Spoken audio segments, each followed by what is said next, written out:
Bismillahirrahmanirrahim. Assalamualaikum warahmatullahi wabarakatuh.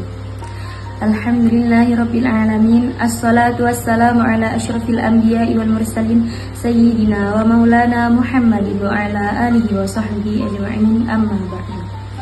Pertama-tama marilah kita panjatkan puja dan puji syukur kita atas kehadirat Allah Subhanahu wa taala yang telah melimpahkan nikmat dan karunia-Nya kepada kita semua. Kedua, salawat serta salam hendaklah selalu kita haturkan kepada junjungan kita, yakni Nabi Muhammad sallallahu alaihi wasallam, beserta para keluarga, sahabat, dan pengikut beliau hingga yaumil qiyamah. Baiklah, pada kesempatan kali ini saya Syifa Faiza akan menyampaikan sebuah nasihat yang insya Allah bermanfaat bagi kita semua dengan tema pentingnya gaya hidup halal.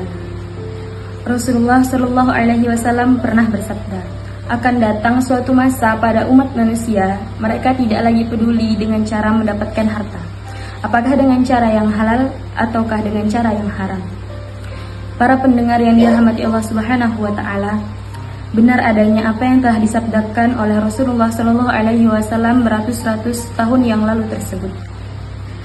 Modernisasi yang menjadi tanda kemajuan ilmu pengetahuan manusia tidak sejalan dengan kondisi iman dan takwa. Tidak sedikit orang yang menghalalkan segala cara untuk mendapatkan nikmat dunia yang diinginkan oleh hawa nafsu, seperti tindakan korupsi, perampokan, pembegalan, pengedaran narkoba, pencurian, bahkan penipuan, merupakan beberapa contoh dari cara yang tidak halal untuk mendapatkan harta. Berbicara mengenai halal haram, sebenarnya halal dan haram tidak hanya mencakup makanan atau minuman yang kita konsumsi, akan tetapi lebih dari itu. Halal dan haram merupakan persoalan di dalam kehidupan manusia secara keseluruhan. Rasulullah Shallallahu Alaihi Wasallam bersabda, barang siapa yang mendapatkan harta dengan cara dosa, lalu ia menggunakannya untuk menjalin silaturahmi, bersedekah, atau untuk kepentingan di jalan Allah Subhanahu wa taala, niscaya dia akan menghimpun seluruh hartanya itu lalu melemparkannya ke dalam neraka. Hadis riwayat Abu Daud. Memahami apa itu halal dan haram, Rasulullah Shallallahu alaihi wasallam bersabda, sesungguhnya yang halal itu jelas sebagaimana yang haram pun jelas. Di antara keduanya terdapat perkara yang syubhat, yakni perkara yang samar, halal atau haram, dan tidak diketahui oleh kebanyakan orang. Barang siapa yang menghindarkan diri dari perkara yang syubhat, maka ia telah menyelamatkan agama dan kehormatannya. Barang siapa yang terjerumus ke dalam perkara yang syubhat, maka ia bisa terjatuh kepada perkara yang haram. Hadis riwayat Bukhari dan Muslim. Halal secara bahasa berarti sesuatu yang dibolehkan menurut syariat untuk dilakukan, digunakan atau diusahakan dengan disertai perhatian cara memperolehnya, bukan dari hasil muamalah yang dilarang. Kemudian haram secara terminologi diartikan sebagai sesuatu yang dilarang oleh Allah Subhanahu wa taala dengan larangan yang tegas. Keharaman ada dua macam, yakni haram disebabkan oleh zatnya atau haram disebabkan cara memperolehnya. Mengapa harus halal? Rasulullah Shallallahu Alaihi Wasallam bersabda, sesungguhnya mencari sesuatu yang halal merupakan kewajiban bagi setiap muslim. Hadis riwayat At-Tabrani dari Ibnu Mas'ud. Kewajiban ini di era sekarang pada akhirnya telah dicemari oleh hal-hal yang syubhat dan transaksi-transaksi yang tidak sesuai syariat.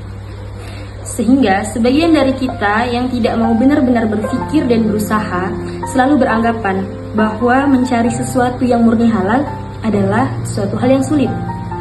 Dan akhirnya mereka menghalalkan segala cara untuk memperoleh kenikmatan duniawi.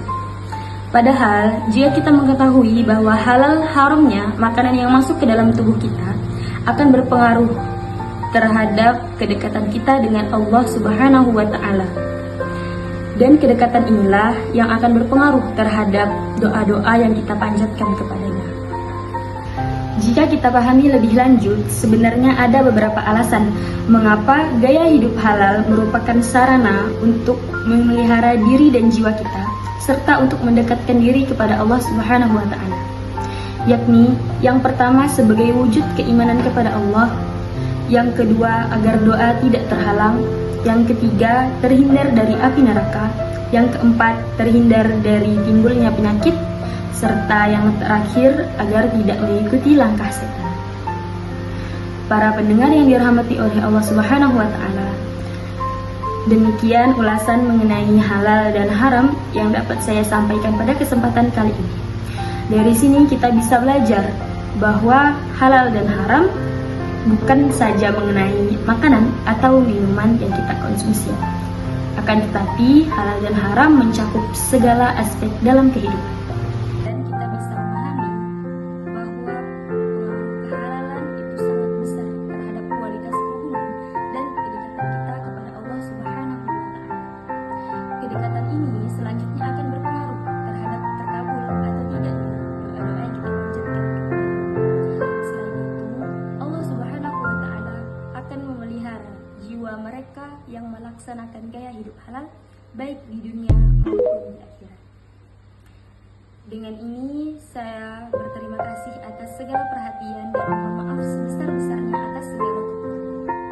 Pepatah pernah mengatakan, unzur maqala wala tanzur. Lihatlah apa yang disampaikan dan jangan melihat